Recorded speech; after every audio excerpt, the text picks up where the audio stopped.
Si le temps nous permet, il y a environ plus de 20 témoins.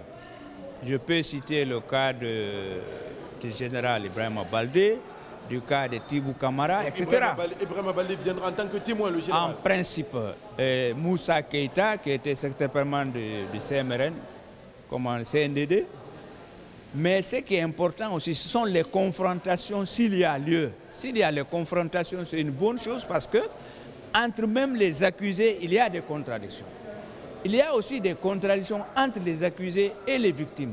Donc le plus grand souhait de nous tous, pour qu'il y ait la manifestation de la vérité, qu'il y ait des confrontations entre les accusés d'abord, entre les accusés et aussi les parties civiles. Ça sera une bonne chose. Mais nous tenons aussi à ce que les témoins qui ont été auditionnés devant les juges d'instruction, devant le pool des juges d'instruction, comme M.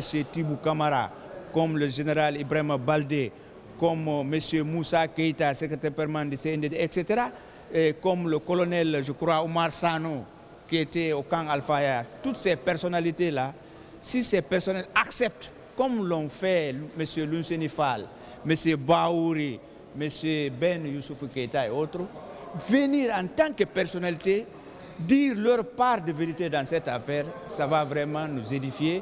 Et je crois que ça va encore redorer le blason de la justice guinéenne. Parce que je vais vous dire que la CPI est très contente, le bureau du procureur est très à l'aise, le fait que la Guinée est en train de juger cette affaire. Parce que si la Guinée ne juge pas cette affaire par manque de volonté ou par l'impossibilité, la CPI va prendre ce dossier en charge. Ce que nous ne souhaitons pas donc, c'est l'image de la Guinée qui est là, c'est la justice guinéenne qui est là, c'est notre fierté qui est là, c'est la patrie guinéenne. Peu importe les petits intérêts de défense et de partie civile, mais nous tous, tous les acteurs impliqués doivent voir que ce procès-là, c'est un procès national, c'est un procès africain, qu'en Afrique, si on veut, on peut. Qu'en Guinée, si on veut, on peut. Donc voilà l'intérêt du procès des événements. Maître, avant de vous laisser partir, ça me revient. Est-ce que les 700 victimes ou parties civiles seront à la barre? Est-ce qu'ils vont tous faire leur déposition? Est-ce qu'ils vont tous comparaître? Non, ce n'est pas absolument obligatoire. Je voudrais rappeler, les techniciens de droit le savent, les juges et avocats.